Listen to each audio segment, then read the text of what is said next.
Hello and welcome. My name's Andy Crook, and my mission is to help garage owners become more successful in business. How do I do that? Well, simply by going live every week with a 15-minute video on a training topic on one of the 5 pillars of business as I see it. Today we're in the planning pillar, and we're looking at a quote by Tony Robbins, which is, "People overestimate what can be achieved in a year and underestimate what can be achieved in a week." And this quote highlights a common mistake people make in goal setting and time management. And it's this that makes goal setting so difficult. And why does it make goal setting so difficult? It's because of something called a cognitive bias. And cognitive biases are systematic patterns of deviation from norm or rationality in judgment. And they arise from the way our brains process information. Understanding these biases and how they affect us can help us plan more effectively and achieve better outcomes. And that's what tonight's training topic's all about. So if you're in the automotive booklet, if you're not, why not? It's a great place to join like-minded individuals who are reading a number of books. And the book we're currently reading is Thinking Fast and Slow by Daniel Kahneman. And in this book, he uncovers a number of these biases that can affect us in terms of time management and how we plan for the longer term. So what we're going to cover, the 3 areas we're going to look at today. We're going to look at the psychology of time management and planning. We're not going to go too deep, but we're just going to uncover 3 different ideas within that. They're all very similar. They've got slightly different names. And we're going to look at them. And then we're going to look at how do we combat those biases, or how do we plan better, and we're going to do that by what I call breaking it down. And then finally we're going to look at time management, if we have time, which is a bit ironic, because I tend to overrun. They're meant to be 15 minutes, they tend to be 20, but I am conscious of the time you give up to listen to these, so I will try and keep it as short as possible. So without further ado, let's get into the first subject, which is the psychology of time management and planning. And we're going to look at 3 different biases. The first one is something called the planning fallacy. And this is the tendency to underestimate the time costs and risks of future actions while overestimating the benefits. And this can lead to a tendency to take on more than can be realistically accomplished, resulting in missed deadlines and exceeded budgets. So that's the first one, and it's called the planning fallacy. And basically, without going too deep into the subject, as people, when we plan things, we tend to sort of discount the things that could go wrong. And even though we've probably planned before and it hasn't panned out that way, we find it difficult to factor that into our planning. We always we're overly optimistic, if you like, in our planning, and that is what the planning fallacy is all about. You've only got to look at any of the major infrastructure projects, especially in the UK. And the planning fallacy is clear for all to see. Just look at any of the projects that have gone on recently, and they're all massively over budget, and they're all massively over time scheduled. So that's because of the planning fallacy. We find it difficult to factor in the what ifs and the things that we know can go wrong and probably will go wrong. And that comes on to the second bias, which is the optimism bias. And this is a bias that causes a person to believe that they are at less risk of experiencing a negative event compared to others. And it affects how we estimate our own time management and goal setting by making us overly optimistic about how quickly and successfully we can complete tasks.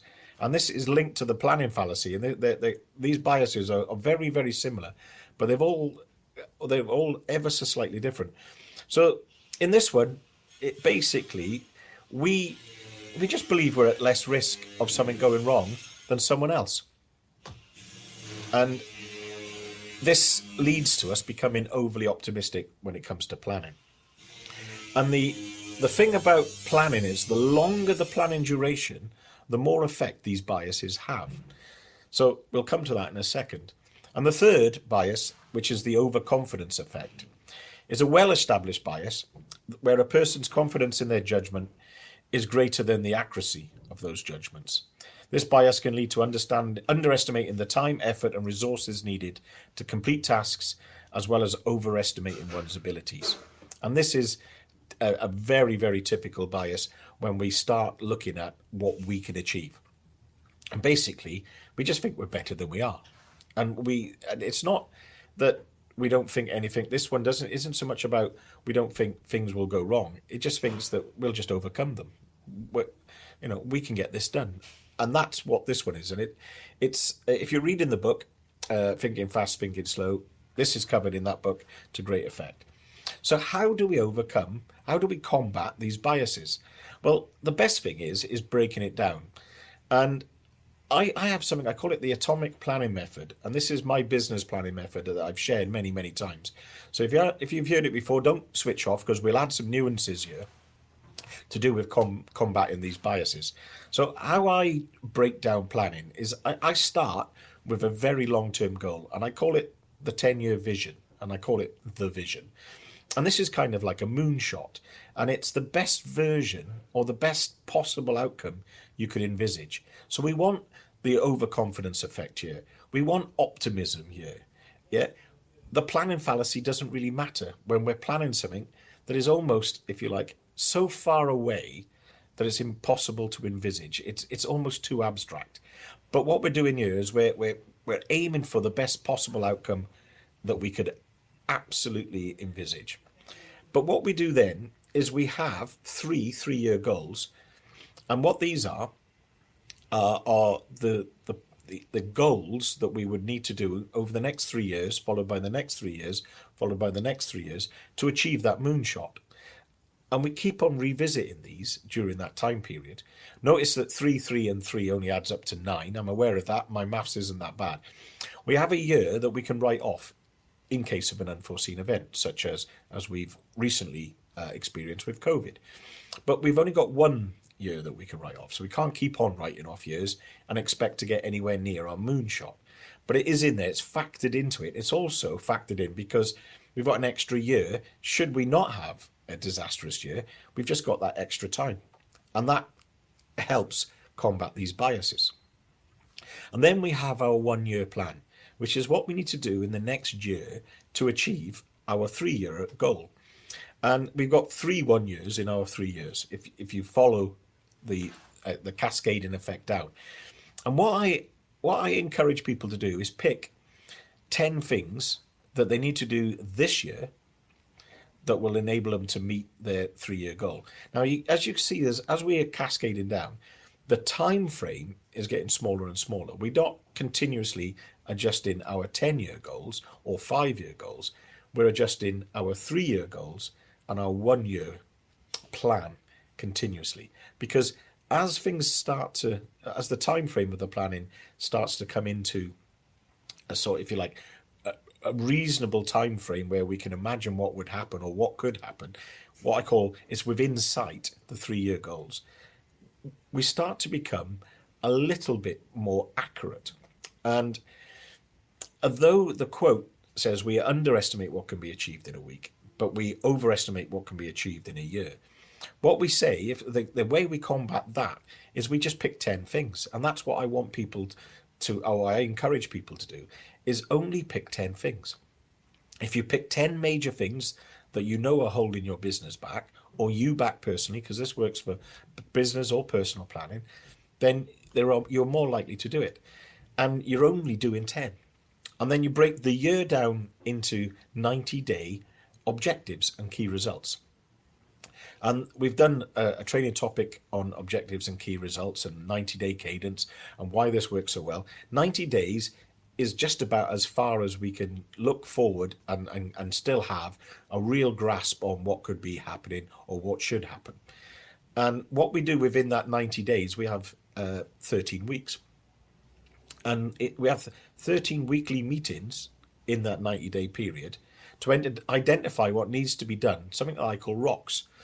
And what I use is a traffic light method, and you have a weekly meeting with the people who are sort of have any responsibility towards achieving the objectives. and they report back on what we call key results. And we do it with a traffic light method. If they're on target, it's green. If they're just off target, or there's something they need to work on, it's amber. If they're miles off, it's red, and that becomes a subject for the meeting. So unless the amber requires any input from somebody else who's at the meeting, it's not needed to be discussed. We're aware that things are going a little bit awry, but it's not red, so we don't need to discuss it. And that works really, really well. And if you look for the training topic on that, you'll see what sort of percentages of the target add up to those color schemes. And that brings us down to what you need to do today, weekly, and what you need to do in each day of the week, what I call mini wins. And if you start ticking them off, you start to get this feeling of progress, which prevents procrastination. And this is how we start to impact on these biases, and we start to combat them, is by having a cascading planning system. And that's how it does it. So what other ways can we overcome it other than having a good sound planning structure that breaks down all of the vision, the goals and the plan, down to objectives, down to weekly meetings, right down to your to-do list, is we can use previous evidence as a yardstick. The likely time and resources required to achieve a task if you've done that task before. And we can use that to inform us of just how long these things will take. So I'll ask a simple question. If you had a plan last year, did you achieve it? And if not, why not? And then therefore, if you look into that and you delve into that a little bit deeper, you'll start to see why, what was the, if you like, the roadblock or the what I call the rocks that prevented you from doing it. And remember that goal setting is a skill and it requires practice, because there's a fine line between ambitious goals and what I call open goals. So if you set weekly sort of targets in your meetings, and then you've got 90-day objectives into your 1-year plan, that gives you 52 goal setting opportunities where you start to get better and better and start to refine this practice. And if you set too ambitious a goal, it can serve to demotivate. But if you set too weak a goal, you've missed an opportunity to get something done. You've underestimated what you could achieve in a week. And when you start with these weekly meetings, what you'll start to work out is, are you moving the needle towards your objectives and key results for your 90 days? And at the end of the 3 months, what you're going to do is, are you moving the needle towards your 1-year plan? How many of the 10 things have you knocked off your list?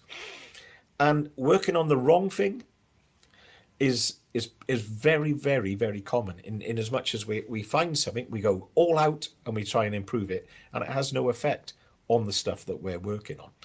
So improvements basically that don't move you any closer to your goal. And there are loads of examples of this, and one of my favorites that I like to talk to people about in a almost questionable way is floor painting. Does it move you any closer to your goals?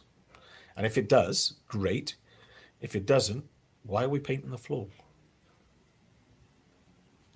It's a great question. Often the people who've painted their floor can't answer it other than it looks good. Fantastic if that was your goal.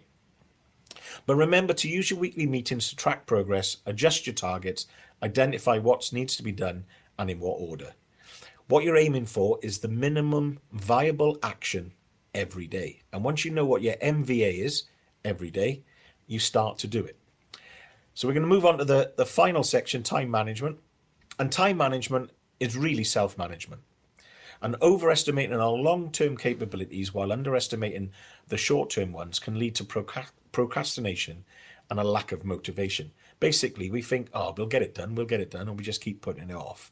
And what we really need to do is understand that we can get a lot done in a short period of time, and we underestimate that, whereas we tend to say, you know what, we'll get it done by the end of the year. So here are 3 ways to prevent procrastination. And the first one, apologies to any Italian speakers, it's the Pomodoro technique, which uses a timer, right? And the Pomodoro is a tomato-shaped timing device that's popular in Italy. I think it's for cooking pasta. And basically, the guy that came up with this used this when he was a student to achieve the work he needed to do. And basically, set the timer to 25 minutes. And he worked flat out for 25 minutes. And at the end of the 25 minutes, he stopped and he had a rest for 5 minutes. And then he looked at what he'd achieved, and then he set the timer again. And he continued like that. So basically, what we're saying is we're chunking the tasks down. We're going to work on them diligently for a shorter period of time, and then we're going to walk away from it and come back to it later. So that's one way of doing it. And I wish I knew how to pronounce that, but I give up. The next one, time blocking, is similar, but it's over a longer period of time. So this is where you use your calendar to allocate specific blocks of time to each task. And you can do this in advance. And these blocks can vary in length depending on the task complexity and your concentration span. Common block lengths are 30 minutes to 2 hours. So think of this.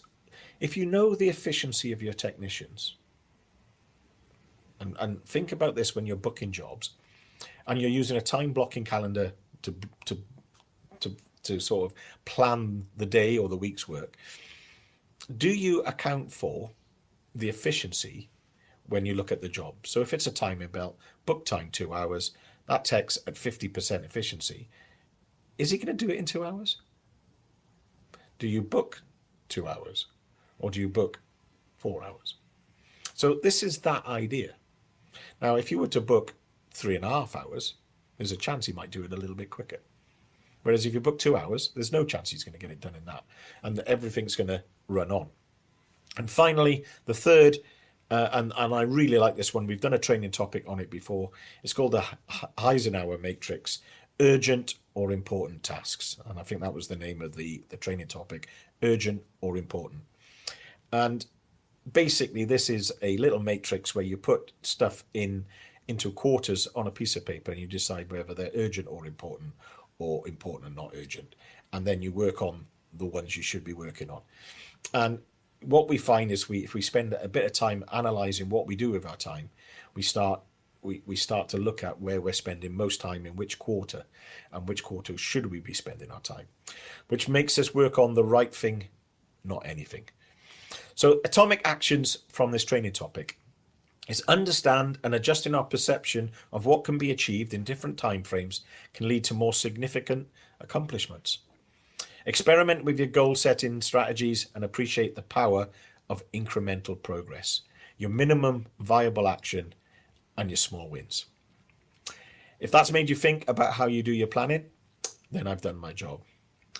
Thanks for listening. See you next time.